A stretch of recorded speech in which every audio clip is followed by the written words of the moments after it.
Hi, you're listening to the From Imposter to Empowered podcast. I'm your host, Jill Perrick, a life and success coach who specializes in helping working professionals and entrepreneurs overcome imposter syndrome. If you feel like you're not as smart, capable, or worthy as you actually are, and that someone is going to find you out, you've come to the right place. I use social and cognitive psychology, neurolinguistic programming, and somatic healing to take my clients from imposter to empowered so they can go after the success that they want and feel worthy of it too. Let's dig in. Hello, everybody. Welcome back to the From Imposter to Empowered podcast. We are getting so much closer to Christmas, and I am so excited. And we have wrapped up the majority of launches and all the things for Jillian Perrick coaching this year. I'm really looking forward to that 2-week break for Christmas. And I'm also going to Mexico in January, which I am so excited about. Basically, me and Dustin are going off the grid for a week and going to Puerto Vallarta, Mexico, and we are so excited. It'll be the first time that I'm actually going outside of the country in 2 years, so that's pretty wild. And I hope that you are taking the time that you need to take to rest and rejuvenate and actually take a break, especially if you have an online business. Your Instagram, your social medias, everything can wait. You can take a break for the holidays. Whether you observe Christmas or not, you should definitely take some time, some downtime, some reading time, go to the spa, do whatever you need to do.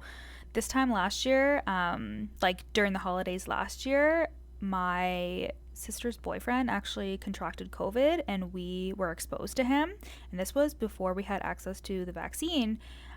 So we were all really nervous and we ended up self-isolating for 2 weeks, and that was literally the 2 weeks that I had off from my business. And I also worked full-time for the government at that point, so I had 2 weeks off and I spent the majority of it inside. And we were technically on lockdown, so really I wasn't missing much, but it was a downer. So this time I'm gonna go to the spa, gonna completely take 2 weeks off of Instagram. It's gonna be glorious. If you are my client inside of the Worthy Woman Method or my one-to-one client, you'll still have access to me on Slack and on Voxer, but everywhere else I'm going dark. So I'm really excited for that. I just can't wait. I'm gonna do all the Christmassy things.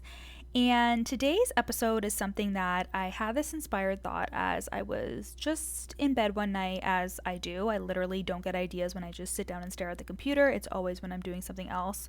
So this was actually spurred by this research study that I heard about, I want to say on TikTok. I wish it was a scholarly journal, guys, but it's not. It was a TikTok. And the research study was done on, I think it was people who had experienced trauma, big or little, in their lives. And a big majority of the people who had more serious suicidal ideations were people who had quote unquote normal childhoods. And these people were more likely to internalize their experiences and sit in shame about their experiences because they thought that they shouldn't be vocal about the things that they had experienced or that they weren't that big of a deal. And I don't know if this post will be out by the time you're listening to this, but I'm planning on doing an Instagram post on why we need to stop gatekeeping trauma and why we need to stop the game of, well, this happened to me and it's worse, or just be happy that you're not experiencing XYZ, because every trauma is valid. And actually, if we are to look at the definition of trauma, it is actually characterized by an unexpected event. So it is characterized by how surprising the event is to you. It kind of shocks you, it shocks your nervous system. And I also believe it is how the experience lives in your body long after the experience is over. It's like how when you think of a negative belief from your childhood, you're literally transported right back to that school ground where, like, your friend said, how could that guy like you, or somebody made fun of you, or somebody bullied you. Whatever it is, you are literally transported back to that moment, and in your body you are experiencing the same emotions as you were hit with when that traumatic event happened. And especially as somebody who worked in the government, I specifically worked within policing, where there was a lot of trauma and traumatic events that I either had to read about, write about, see with my own two eyes, hear about at work. I feel like this was a big piece of why I would neutralize a lot of my emotions, because I was just reading so much shitty stuff all day, every day. And in reality, like, all of those things were traumatic. All of the things that I was reading and seeing and experiencing and hearing were all extremely traumatic to other people. And then I was just like reliving that trauma, especially being an empath and like really taking on people's emotions. I could really see how certain things would be traumatic. And even now, somebody tells me something, or I specifically think about when my family's house burnt down over a year ago now, and it was so fucking weird. But literally a week after that, me and my sister were in my living room and we were using a crock pot that my Omi had given us. Omi is German for grandma. My Omi had given me this really old crock pot, and it fucking set on fire, and it was on fire in my kitchen. And I heard this like crackle pop, and I looked behind me, and like I could see the kitchen from the spot on the couch, and like I could see flames, and I was like, oh my god. And we were able to just like unplug the crock pot and take it out, and it was totally fine. It was like nothing was really damaged except for the crock pot. Everything was fine.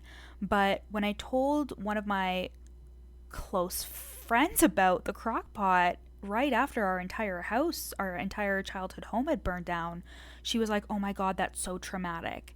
And I was like, yeah, you're right. It was actually very traumatic for that crock pot to set on fire, because it literally triggered feelings that I hadn't even processed yet in my body regarding the house fire.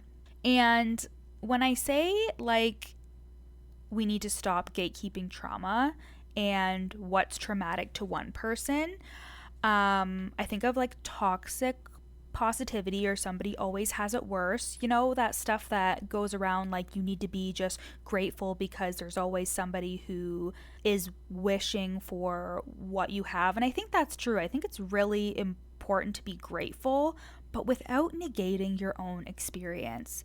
Because with different nervous systems and different brains, especially being neurodivergent, what's traumatic to you may not be traumatic to somebody else, or what's not traumatic to you may be completely mind-numbingly traumatic to another person. You know, I have a friend who is in the same mastermind as me. Her name's Catherine Andrews. She's amazing. I forget what her handle is. I think it's just Catherine Andrews, but she specializes in inner child work and primarily works with highly sensitive people. And I have to tell you, when I first saw that, I was like, okay, people are just extra sensitive? Like, is that really even a thing? I was super judgmental about it. But I realized that I'm actually highly sensitive, and it was a part of me that I was pushing down because I felt shame and judgment about myself. But I actually am highly, highly sensitive. I'm an extremely sensitive person. Changes in routine, changes in environment, changes in the fucking weather affect me, you know, like I'm really sensitive. I take a lot of things personally. This is also related to me being neurodivergent. There are a lot of things about me that you would categorize as highly sensitive. And there have been things in my life, especially surrounding like my speech impediment, that I have categorized as being traumatic for me. But I was never able to let myself feel that way.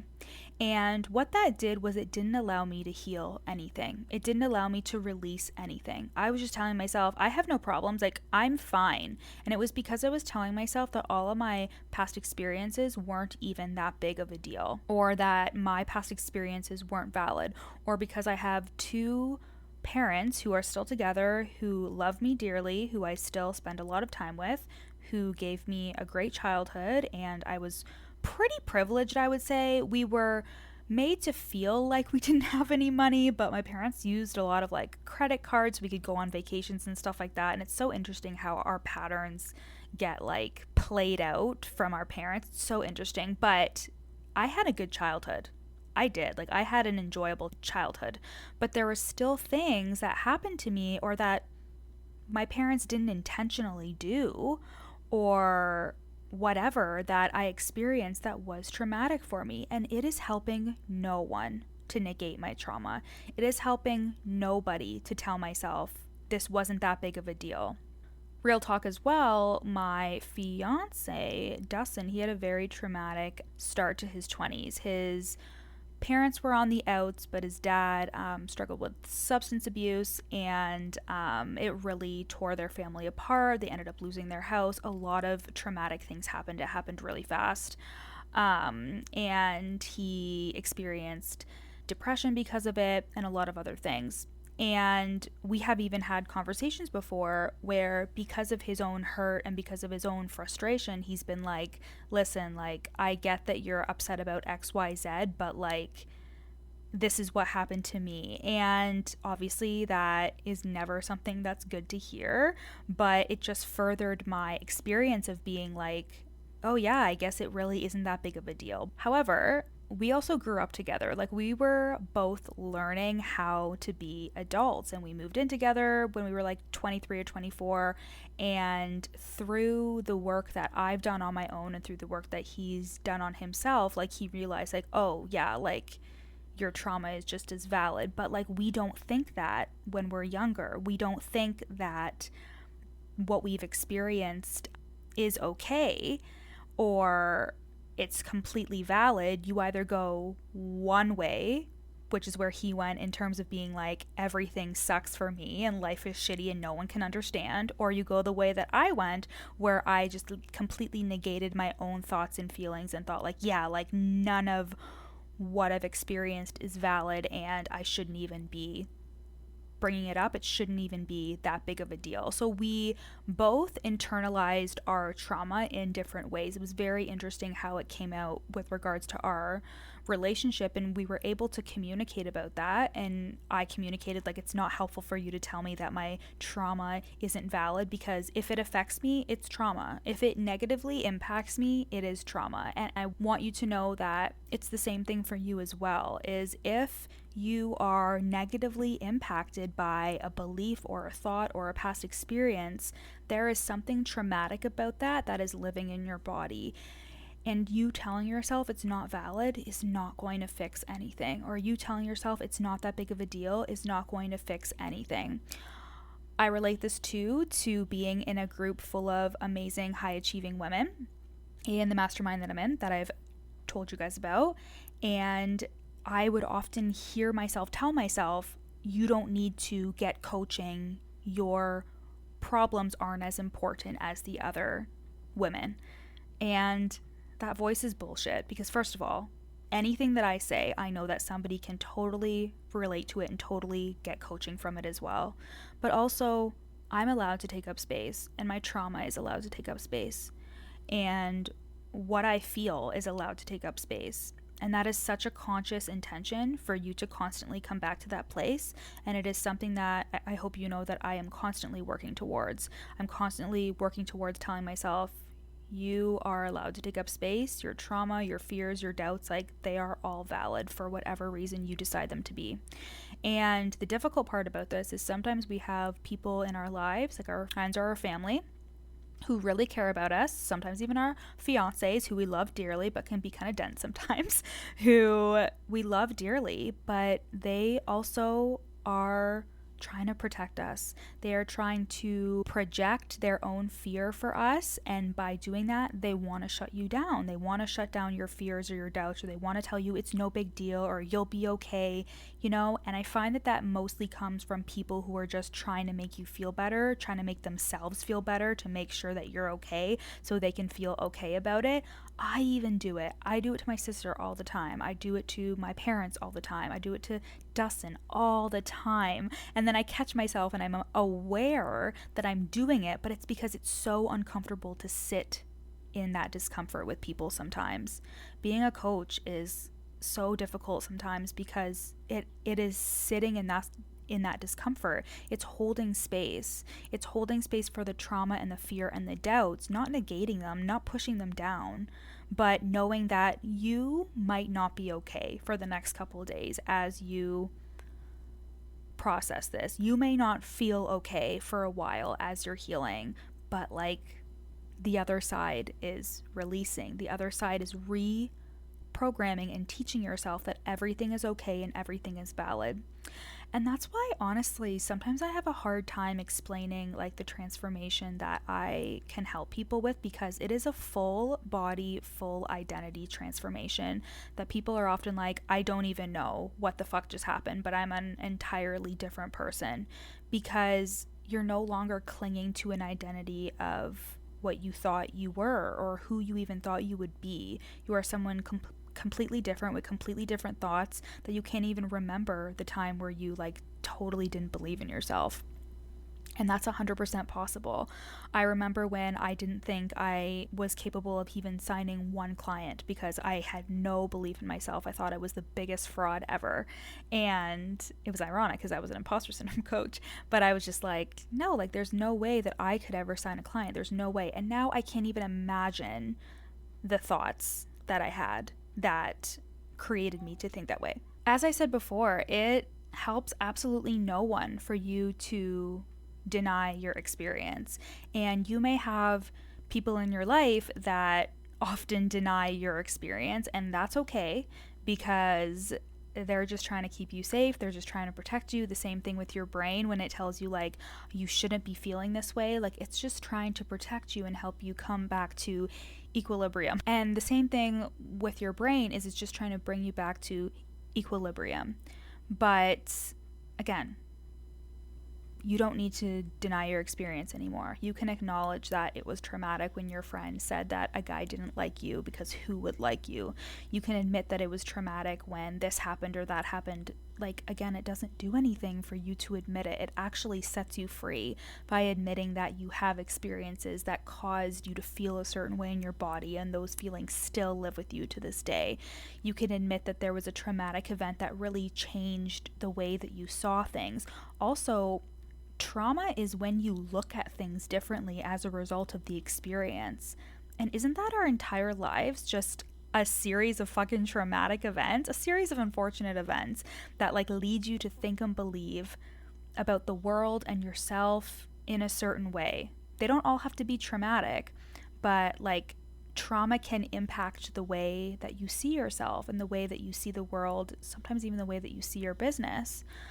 Like if you had an experience with a client who maybe wasn't the best fit, and it was just an experience that really caused you to be fearful about having clients or signing clients or doing whatever. Or maybe somebody called you out on your Instagram about an opinion you had because of their own projection of ideas or thoughts that didn't align with what you said, which is so funny, right? Because like we're not going to go online and see our same opinion anywhere, right? Like there's just no such thing. And that's why you really should stay in your own lane and say what you want to say, because you know that you can't convince anybody of anything and you can respect their opinion. And so just say what you want to say and what you believe in, because your people are going to agree with you. They're going to rally around you, and you may even challenge some people to think differently, but who aren't going to like verbally abuse you as a result of it. But maybe you were really afraid of being called out, and then somebody did, and like you internalized it so deeply and you thought, oh, I can never say anything ever again. But it was just an experience that caused you to have an emotion, and that's okay. And you can move through it, and you can tell yourself that was traumatic, but I can move through it. I can see it differently. I can release it, because your trauma is 100% valid, but it's not your fault, and it was never your fault. But it is getting in the way of you living the life that you want and feeling the way that you want to feel, and it is your responsibility to heal your trauma. And I think that can be quite confronting as well. And something that a lot of clients, when they first start working with me, is they don't realize that I'm going to make them take complete responsibility for everything that happens, not in a shamey way, in an empowering way, in a way of being like, okay, you're saying that all of these external things are causing you all of these problems, but now you're here. What are we going to do about it, right? And you may not be ready to heal certain things, and you'll realize that on your journey, but once it's coming up to go. That is an indigenous proverb I've heard within the last couple months, and it's really stuck with me in terms of if something is coming up repeatedly and it's coming up and it's a pattern that is completely showing itself to you in many different forms, whether it's in your personal life or your business or whatever, it's coming up to go. and it is your responsibility to heal your trauma. It is not your responsibility to own your trauma or tell yourself it's your fault or take responsibility for what happened to you. Not at all. Not at all. But it is your responsibility to do the work to heal and to move through it and to grow through it and to see it on the other side and live the life that you really want to live. And that means feeling the way that you want to feel, cultivating joy and peace and contentment, and also thinking in an empowered way that helps you, helps your business, helps the people around you, right? And yeah, that's what I wanted to say to you today. This was longer than I thought it would be. But obviously I had a lot to say. And just the gist of it is that, like, whenever you find yourself being like, I shouldn't say that because it's not a big deal, or I shouldn't bring attention to this, or I shouldn't ask my coach about this, or I shouldn't even be focused on this, or I thought I released this, or that wasn't trauma, it actually wasn't that big of a deal, I want you to challenge that voice, because the voice that tells you you're not good enough is probably also the same voice that tells you that your trauma isn't even good enough, that the things that have happened to you weren't even actually that big of a deal, and you're just too sensitive, or you're just too this, or you're just too that. But your trauma and the experiences that you interpreted as trauma, they are all valid. You don't need to label them with trauma if you don't want to, but they're still experiences that have impacted you in a negative way, and you're allowed to feel that way. And you can also take responsibility for healing them, releasing them, and working through it.